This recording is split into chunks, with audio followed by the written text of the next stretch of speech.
பாவிகளும் அவருடைய வசனங்களை கேட்கும்படி அவரிடத்தில் வந்து சேர்ந்தார்கள். அப்பொழுது பரிசேயரும் வேத பாரகரும் முறுமுறுத்து, இவர் பாவிகளை ஏற்றுக்கொண்டு அவர்களோட சாப்பிடுகிறார் என்றார்கள். ஆமென். ஆண்டவர் இயேசு பாவிகளோடு உட்கார்ந்து சாப்பிட்டாராம். அப்படி சாப்பிடும்போது பரிசேயரும் வேத பாரகர்களும் முறுமுறுத்தார்கள் என்று நாம் வாசிக்கிறோம். அவர்கள் இயேசு கிறிஸ்து சமுதாயத்தினால வெறுக்கப்பட்டவர்களோடு உட்கார்ந்து இருந்து சாப்பிட்டதை அவர்கள் ஏற்றுக்கொள்ளவில்லை.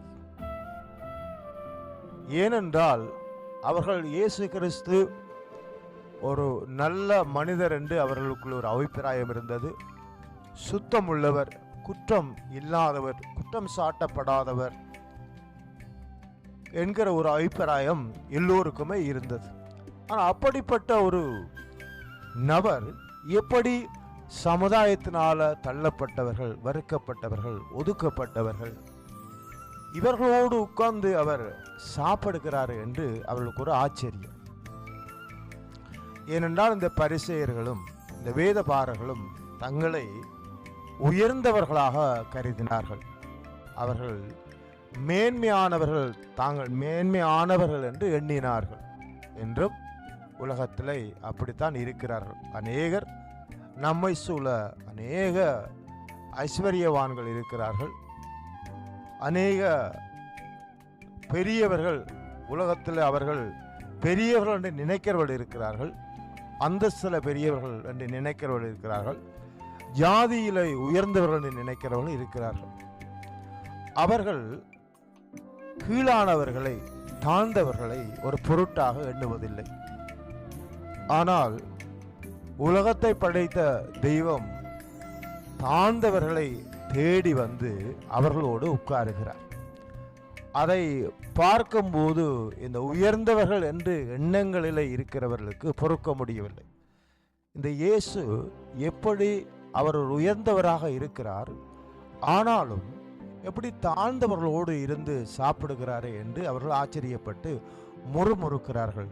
அந்த முறுமுறுப்பை இயேசு அறிகிறார். அறிந்து அவர்களுக்கு உவமைகளை சொல்ல முற்படுகிறார். அநேகர் ஆண்டவருடைய வசனத்தை கேட்க வந்து கூடியிருந்தார்கள். இந்த இடத்துல அற்புதங்களை பார்க்க அநேகர் வரவில்லை, வசனத்தை கேட்க வந்தார்கள். உங்களுக்கு தெரியும், ஆண்டவர் செய்யாத அற்புதங்கள் ஒன்றுமே இல்லை. என்னென்ன மனுஷனுக்கு இந்த உலகத்தில் நேர்ந்ததோ அத்தனை நேர்ந்த ஒவ்வொரு வியாதிகளுக்கும், ஒவ்வொரு விபரீதங்களுக்கும், ஒவ்வொரு மரணங்களுக்கும் இயேசு அற்புதம் செய்து திரும்ப அவர்களுக்கு வாழ்க்கை கொடுத்ததை வேதாம் பூராக நாங்கள் வாசிக்கிறோம். குருடருடைய கண்ணை திறந்ததிலிருந்து, செவிடருடைய காதுகளை திறந்ததிலிருந்து, முடவரை நடக்க பண்ணினதிலிருந்து, குஷ்டரோகிகளை சுகமாக்கினதிலிருந்து, மரித்து போன அநேகரை அவர் உயிரோடு எழுப்பி கொண்டு வந்ததிலிருந்து, அவர் செய்யாத அற்புதங்கள் ஒன்றுமே இல்லை. பசியாயிருந்த 5000 4000 நபர்களுக்கு 5 ரொட்டியையும் 2 மீன்களையும் வைத்து என்ன செய்தார்? அற்புதம் செய்து அற்புதமாக அவருடைய பசியை போக்கினார். இப்படி அவருடைய அற்புதங்களை சொல்லிக்கொண்டே போகலாம். எழுதுறதுக்கு இடம் போதாது என்று வேதாமத்திலே நாங்கள் வாசிக்கிறோம். அப்படி அற்புதம் செய்தார் ஆண்டவர் இயேசு. ஆனால் இந்த இடத்துல அந்த சுத்தி வந்து இருந்தவர்கள் அத்தனை பேரும் அற்புதத்துக்காக வந்து இருக்கவில்லை, அவருடைய வசனத்தை கேட்கிறதுக்காக வந்து இருக்கிறார்கள். ஆமென். ஆண்டவருடைய வாயிலிருந்து புறப்படுகிற ஒவ்வொரு வார்த்தைகளும் கிருபையுள்ள வார்த்தைகள். ஆமென். அன்பு நிறைந்த வார்த்தைகள், இரக்கமுள்ள வார்த்தைகள், மனிதனுக்கு சமாதானத்தை கொண்டு வரக்கூடிய, நல்ல நம்பிக்கை ஊட்டக்கூடிய வார்த்தைகள், நம்முடைய வாழ்க்கையில ஆறுதலை கொண்டு வரக்கூடிய வார்த்தைகள். அவர்களுக்கு அந்த வார்த்தைகள் இதமாக இருந்ததுனால அவரை சூழ வந்து உட்கார்ந்து இருக்கிறார்கள். இப்படி உட்கார்ந்து இருக்கும்போது சமுதாயத்தில் பெரியவர்களை நினைக்கிறவர்களால் பொறுக்க முடியவில்லை. இந்த இயேசுவை சூழ பாவிகள் கூட்டமாக வந்து உட்காருது என்கிற ஒரு முறுமுறுப்பு. ஆமேன். ஆனால் இயேசு பாவிகளை நேசிக்கிறார். ஆமேன். ஒதுக்கப்பட்டவர்களை நேசிக்கிறார், கைவிடப்பட்டவர்களை நேசிக்கிறார். அதற்காகவே இயேசு இந்த பூலோகத்துக்கு இறங்கி வந்தார். காணாமல் போனவர்களை தேடி வந்தார், இழந்தவைகளை ரட்சிக்க வந்தார் என்று சொல்லி இருக்கிறார். ஆமேன். இயேசுடைய இருதயமே இழந்து போன மானிட உலகத்தை, இழந்து போன, தூரமாய் போன, கடவுள் அற்று ஓடி போன ஜனங்களை கடவுளிடம் சேர்க்கிறதுக்காகவே அவர் வந்து சேர்ந்தார். ஆமேன். அப்ப அவர்களுக்கு இயேசு உவமைகளை சொல்லுகிறார். அதை நாம் வாசிக்க போகிறோம். என்ன சொல்லுகிறார்? நாங்கள் 4வது வசனத்திலும் 5வது வசனத்தையும் வாசிப்போம். உங்களில் ஒரு மனுஷன் 100 ஆடுகளை உடையவனாயிருந்து அவைகளில் ஒன்று காணாமற் போனால் 99 ஆடுகளையும் வனாந்திரத்திலே விட்டு காணாமற் போன ஆட்டை கண்டுபிடிக்கும் அளவும் தேடி திரியானோ? கண்டுபிடித்த பின்பு அவன் சந்தோஷத்தோடே அதை தன் தோள்களின் மேல் போட்டுக்கொண்டு வீட்டுக்கு வந்து சிநேகிதரையும் அயலகத்தாரையும் கூட வரவழைத்து, காணாமற் போன என் ஆட்டை கண்டுபிடித்தேன், என்னோட கூட சந்தோஷப்படுங்கள் என்பான் அல்லவா? ஆமென். போதும். பாருங்க, ஆண்டவர் உவமை ஊடாக கடவுளுடைய இருதயத்தை வெளிப்படுத்துகிறார். ஆமென். ஆண்டவர் வாழ்ந்த நாட்களில் அநேக உவமைகளை சொல்லி அவர்களுக்கு பரலோக காரியங்களையும் பூலோக காரியங்களையும் விளங்கப்படுத்தினார். ஆமென். சில வேளையில் சில கதைகள் சொன்னால்தான் சில புரிதல் நமக்கு வருகிறது. ஆமென். சில வெளிப்பாடுகள் நமக்கு வருகிறது. அதனால அவர்கள் விளங்கி கொள்ளத்தக்க அளவுக்கு அவர்களுக்கு உவமைகளினால போதிக்கிறார். ஆமென். அதுல என்ன சொல்லுகிறார்டா, ஒரு மனுஷனுக்கு 100 ஆடுகள் இருந்து அந்த 100 ஆடுல ஒரு ஆடு காணாமல் போனால் அந்த மற்ற 99 ஆடுகளை மனாந்திரத்தில் விட்டுவிட்டு காணாமல் போன ஒரு ஆட்டை தேடி திரியானோ என்று விளங்கப்படுத்துகிறார். ஆமென். ஆண்டவருக்கு காணாம போனவர்களை தேடுகிறதுல அவருடைய இருதயம் இன்றும் அங்கலாய்த்து தேடிக்கொண்டிருக்கிறது. ஆமென். 100 ஆடுகள் இருக்கிற ஒரு மனுஷனுக்கு 99 ஆடுகளை விட காணாமல் போன ஒரு ஆடுதான் அந்த மனிதனுக்கு வெளியேற பெற்ற ஆடாக இருக்கிறது. ஆமென். 99 ஆடுகளை குறித்த கவலையை விட்டு காணாமல் போன ஒரு ஆட்டை குறித்ததான கவலை தான் அந்த மனிதனுக்கு நெருக்கி ஏவுகிறது. ஆமென். 99 ஆடு உண்டுதானே, ஒரு ஆடு மாத்திரம்தானே காணாமல் போனது என்று சொல்லி அவன் திருப்தி கொள்ளாமல் காணாமல் போன அந்த ஒரு ஆட்டுக்காக 99 ஆட்டையும் விட்டு ஒரு ஆட்டை தேடி போகிறான். ஆமென். ஒரு மனிதன் தேவனை அண்டிக் கொள்ளுகிறதுக்கு, தேவனை அறிந்து கொள்ளுகிறதுக்கு ஆண்டவர் இயேசு எவ்வளவு கரிசனையாக இருக்கிறார். ஒரு ஆண்டவரை அறியாத ஒரு மகனோ மகளோ, ஒரு பெரியவரோ சிறியவரோ, அவர்கள் தூர இருந்தாலும் அவர்களை தேவன் தேடுகிறார். ஆமென். தன்னோடு இருக்கிற 99 ஆண்டவருடைய பிள்ளைகளை விட தன்னோடு இல்லாத ஒரு மனுஷன், ஒரு மனுஷி, ஒரு மகன், ஒரு மகள் எங்கே இருந்தாலும் அவர்கள் இந்த மந்தைக்குள்ள வந்துவிட வேண்டும் என்று சொல்லி அவர் தேடி திரிகிற தெய்வமாக இருக்கிறார். ஆமென். ஒரு காலத்துல நானும் நீங்களும் காணாமல் போன ஆட்டு அந்த லிஸ்டில் தான் இருந்தோம். ஆமென். நாம் மேய்ப்பன் இல்லாத ஆடுகளை போல நம்முடைய சொந்த வழிகள் இல்லை, கடவுளுடைய மேற்பார்வை இல்லாமல், அவருடைய பராமரிப்பு இல்லாமல், அவருடைய பாதுகாப்பு இல்லாமல், அவருடைய ஆசீர்வாதம் இல்லாமல் நாம் நமக்கு பிரியமான வழிகளில் நாம் அலைந்து திரிந்தோம். ஆமென். எப்பொழுதும் மேய்ப்பனுடைய கட்டுப்பாட்டுக்குள்ள இல்லாத ஒரு ஆடு எப்பொழுதும் அலைகிற ஆடாக இருக்கும். ஆமென். அதுக்கு போகிறதுக்கு எங்கே போகிறோம் என்கிற அறிவு இல்லை. எங்கே நிற்கிறோம் என்கிற நினைவும் அதுக்கு தெரியாது. என்ன நடக்கும் என்கிற அந்த அறிவும் அதற்கு இல்லை.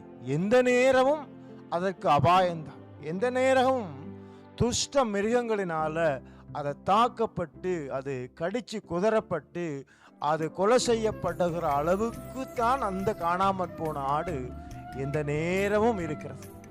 ஆமென். ஆட்டு தொழுவத்துக்குள்ள கடவுளுடைய பராமரிப்புக்குள்ள இல்லாத ஒரு மனுஷன், அவருடைய மேற்பார்வையில் இல்லாத ஒரு மனுஷனும் அபாயத்தில் இருக்கிறான். ஆமென். அவனுக்கு எந்த நேரமும் எதுவும் நடக்கலாம். ஆமென். துஷ்ட மிருகங்களினால கடிச்சு குதறி அவனோட ஜீவனை கூட துஷ்ட மிருகங்கள் விழுங்கலாம். ஆமென். ஆண்டவருடைய பராமரிப்புக்கு இல்லாதவர்களுக்கு, அவர்கள் காணாமல் போனவர்கள், தனிமையில் உள்ளவர்கள், அவர்களுக்கு வழி தெரியாது.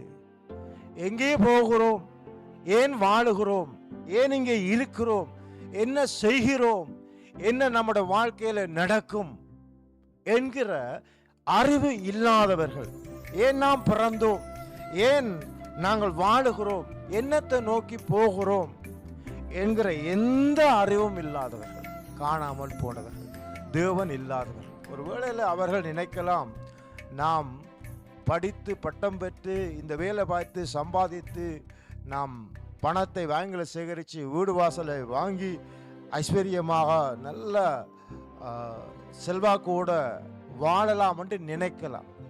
ஆனால் அது ஒருபோதும் நிரந்தரம் இல்லாதவைகள். நாளைக்கு அவனுடைய உயிர் திடீரென்று போனால் அவைகள் ஒன்றும் அவனோடு கூட வராது, அவளோடு கூட வராது. ஆனால் தேவனால கண்டுபிடிக்கப்பட்டு தேவனால பராமரிக்கப்பட்டு தேவனுடைய வழிநடத்தலுக்குள்ள உள்ள ஒவ்வொரு நபர்களுக்கும் எங்கே போகிறோம் என்கிற உத்தரவாதம் இருக்கிறது. ஆமென். என்ன செய்கிறோம் என்கிற நம்பிக்கை இருக்கிறது. நாம் ஏன் பிறந்தோம் என்கிற விளக்கம் இருக்கிறது. ஆமென். என்னத்துக்காக வாழுகிறோம் என்கிற வெளிப்பாடு இருக்கிறது. ஆமென். ஆனால் இந்த மேய்ப்பனுடைய கட்டுப்பாட்டுக்குள்ள, கடவுளுடைய கட்டுப்பாட்டுக்குள்ள இல்லாதவர்களுக்கு, அவர்கள் புசித்தோம், குடித்தோம், தூங்கினோம், எழுந்தோம், வேலை பார்த்தோம், பணம் சம்பாதித்தோம், 2 சினிமா பார்த்தோம், இப்படி சிற்றின்பங்களை அனுபவித்தோம் என்று இந்த உலக பிரகாரமான அழிந்து போகிற காரியங்கள் மேலே அவருடைய மனதை பற்ற வைத்து கொண்டு அலைகிறவர்களாக இருப்பார்கள். எந்த நேரமும் சாத்தானுடைய வலையினால பிடிக்கப்படலாம். என்றால் அவர்களுக்கு நிரந்தரமான வழிநடத்தல் இல்லை, நிரந்தரமான பாதுகாப்பு இல்லை, உலகத்தினால வருகிற அபாயத்தை குறித்து எச்சரிப்பு இல்லை. ஆமென்.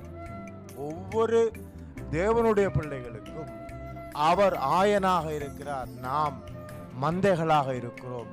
தேவன் நாம் எங்கே போனாலும் இதுதான் வழி என்று சொல்லி அவர் நம்மேல கண்ணை வைத்து நமக்கு போதித்து நம்ம நடத்துவார். ஆமென். கரத்தை பிடித்து இடப்பக்கம் வலக்கு பக்கம் சாயாமல் எங்களை கொண்டு போவார். ஆமென். அப்ப தேவனுடைய பிள்ளைகள் ஒவ்வொன்றுக்கும் இந்த பராமரிப்பு இருக்கிறது.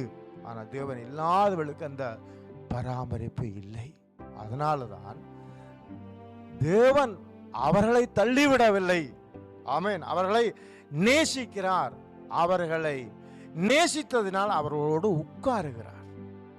நீங்களும் சமுதாயத்தினால் தள்ளப்பட்டவர்கள், ஒதுக்கப்பட்டவர்கள், ஏழ்மை நிலையில இருக்கிறவர்கள், திக்கற்ற பிள்ளைகள், அனாதைகள், விதவைகள், எத்தனை பேரோட நாம் உட்கார்ந்து அவர்களுக்கு இந்த வழியை காண்பிக்கிறவர்களாக இருக்கிறோம். இயேசு அந்த பாவிகளோடு உட்காரும் போது அவர்களோடு சேர்ந்து பாவம் செய்கிறதுக்கு அவர் உட்காரவில்லை. அவர்களை அந்த பாவத்தில் இருந்து மாற்றுகிறதுக்காக உட்காருகிறார். ஆமென்.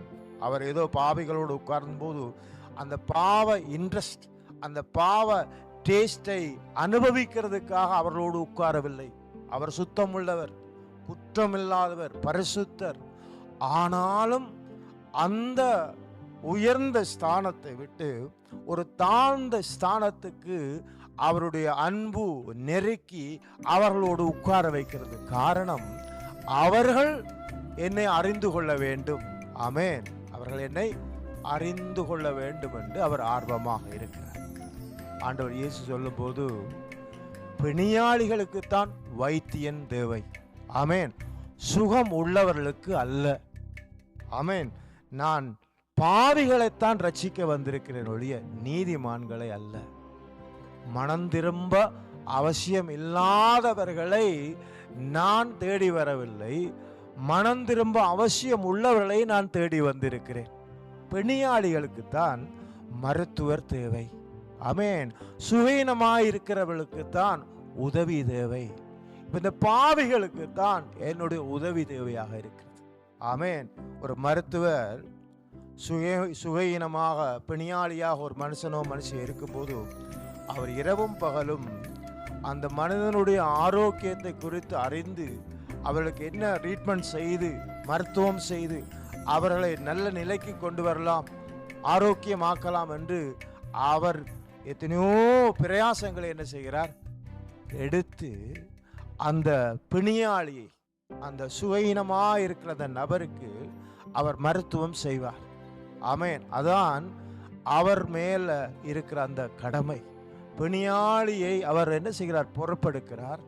பொறுப்பெடுத்து சுகம் கொடுக்கிறதுக்கு இரவும் பகலும் மருந்து கொடுக்கிறார், கரிசனையாக விசாரிக்கிறார். அந்த ஜீவனை காப்பாற்றுறதுக்கு என்னவெல்லாம் செய்ய முடியுமோ அவைகளெல்லாம் அந்த மருத்துவர் செய்கிறார். ஆமென். அதே போலதான் நம்மை தேவன் காப்பாற்றுறதுக்காக அவர் மருத்துவம் செய்தார். சர்வசாதாரணமாக மாத்திரையினாலே அல்ல, இல்லாட்டி ஒரு தடுப்பூசியை போட்டு அவர் நமக்கு மருத்துவம் செய்யவில்லை. சிலுவையிலே தன் உயிரை கொடுத்து மருத்துவம் செய்தார். ஆமென்.